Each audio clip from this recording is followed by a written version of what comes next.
Shalom bien-aimés, shalom frères et sœurs, soyez bénis au nom puissant de Jésus-Christ. L'Esprit de Dieu vient te poser une question. Ma sœur, est-ce que tu as la Bible? Mon frère, est-ce que tu as la Bible? Un chrétien sans la Bible, c'est un chrétien sans papier. Si tu es un chrétien sans la Bible, c'est comme si tu es un chrétien sans papier. Vous savez, lorsque nous quittons un pays pour aller dans un autre pays, premièrement, ce que nous cherchons, c'est avoir des papiers pour avoir l'accès dans le travail, l'accès à circuler librement. Premièrement, c'est que toute personne qui change le pays, cherche dans le pays d'accueil, c'est avoir les papiers. Il ne cherche pas d'abord le mariage, il ne cherche pas d'abord de l'argent, parce que tu ne peux pas avoir de l'argent sans avoir les papiers. En tant que chrétien, lorsque nous quittons le monde pour devenir un chrétien, premièrement, ce que nous devons chercher, c'est avoir les papiers.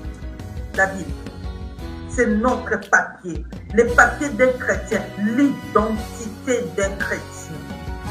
Un chrétien sans la Bible, c'est un chrétien sans l'identité. Et sans l'identité, tu ne peux rien faire dans le pays d'accueil. Sans l'identité, tu ne peux rien faire dans la vie chrétienne. Sans l'identité, tu ne peux rien faire. La Bible dit, celui qui est en Christ est devenu une nouvelle créature. Les choses anciennes sont passées. Voici, toutes les choses sont devenues nouvelles. Tu peux devenir une nouvelle créature en ayant la connaissance. Lorsque tu obtiens l'identité, la parole de Dieu, la connaissance, là tu deviens une nouvelle créature. Tu peux devenir chrétien, mais sans la connaissance, tu ne deviendras pas une nouvelle créature. Tu as besoin de la parole de Dieu. Tu as besoin de la parole de Dieu pour que ta vie soit transformée. Tu as besoin de la parole de Dieu. Les chrétiens d'aujourd'hui aiment toujours qu'on les offre des Bibles. Moi aussi, j'aimais ça avant, qu'on m'offre la Bible. Je n'avais pas le courage d'acheter la Bible.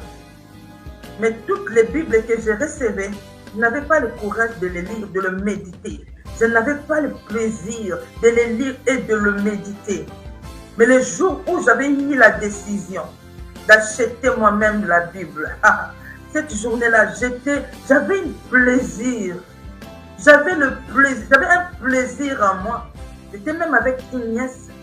Elle m'a dit, tantine, mais tu fais comme si tu n'as jamais lu la parole de Dieu. Moi, j'ai dit, laisse tomber, tu ne sais pas ce que je ressens. J'ai acheté la Bible à mon goût. Une grande Bible avec des grosses lettres, des lettres qui riaient vraiment visibles. Non, j'avais le plaisir, depuis là, j'ai le plaisir de lire la parole de Dieu. On peut vous offrir la Bible, mais tu n'auras pas le plaisir de le lire parce que ce n'est pas toi qui as acheté. Tu ne vas pas le considérer, tu ne vas pas avoir la considération de la parole de Dieu parce que tu n'as pas acheté. Mais si tu arrives toi-même à acheter la Bible, ça va changer ta façon de considérer la parole de Dieu, de voir la Bible. Ça va te donner l'envie, le plaisir là, de lire la parole de Dieu. Achète la Bible. L'Esprit Saint vient de te dire, ma sœur, achète la Bible. Mon frère, achète la Bible. Offre-toi toi-même la vie. La Bible, c'est la parole de Dieu. C'est Dieu lui-même. La Bible dit, son nom est la parole de Dieu. La parole s'est faite chair. Il est habité parmi nous. Tu es chrétien, tu es devenu chrétien, tu n'as pas la Bible. Quelle est ton identité? Tu as accepté qui dans ta vie? Parce que Dieu est sa parole. Tu as accepté qui dans ta vie? Parce que Dieu est sa parole. Accepte la parole de Dieu. Aime la parole de Dieu. Aimer la parole de Dieu, c'est aimer Dieu. Accepter la parole de Dieu, c'est accepter Dieu dans ta vie. L'Esprit de Dieu vient te parler. C'est cette fin du mois. L'argent que tu vas recevoir, prends la décision d'acheter la Bible. Même si on t'avait offert, achète une autre version. Achète une autre version.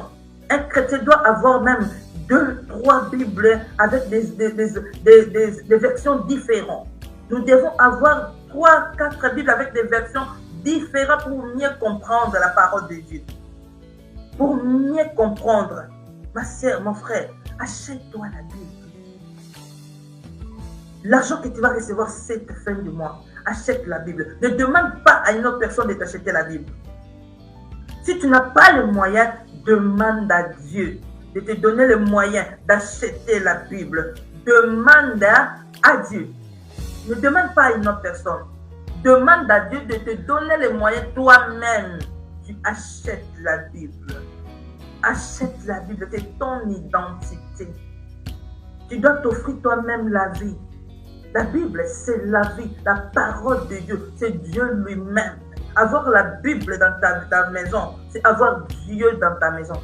Avoir la Bible avec toi, c'est avoir Dieu avec toi. Amen. Alors, mon frère, ma soeur, n'attends pas. Ne sois pas l'échec. Ne sois pas un chrétien sans papier. Ne sois pas un chrétien sans papier. Achète la Bible. L'action que nous allons faire cette fin du mois, achetez la Bible. Achète la Bible. C'est bon d'avoir l'application de la Bible dans le portable. Ça aide quand tu es pressé. Mais c'est plus bon avoir la Bible. Un jour, des applications là-bas vont disparaître. Et si tu n'as pas toi-même la Bible, qu'est-ce que tu vas faire? Qu'est-ce que tu vas faire? Alors, achète. Prends l'habitude de lire la Bible en papier. N'aie pas toujours de lire la Bible dans l'application.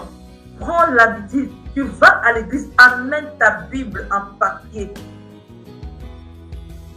Tu es à la maison, tu veux méditer, prends la Bible en papier. Dans l'application, ça nous fait des fois perdre. Toi, tu peux croire que tu es dans la même page alors que ça t'a amené dans une autre page. Ça nous arrive tellement beaucoup. Mais le papier, ça ne va pas te faire perdre. Achète la Bible en papier. Ne sois pas un chrétien sans identité. Un chrétien sans papier. Sans papier, tu ne peux rien faire dans la vie chrétienne. Sans papier, tu ne peux rien faire dans un pays d'accueil. Sans papier, tu ne peux rien. Tu as besoin de papier pour travailler, pour être libre de circuler. Tu as besoin de la Bible. Tu as besoin de la Bible. Alors, action. Passons en action. Achetons la Bible. Et lorsque tu vas acheter la Bible, prends l'habitude de lire. Commence même si tu n'es pas habitué de lire même un verset le matin, un verset le soir. Commence comme ça. L'Esprit de Dieu va t'aider à prendre vraiment du temps dans la méditation de la parole de Dieu. Soyez bénis. Action. Achète la Bible. Soyez bénis. À la prochaine. Ciao, ciao.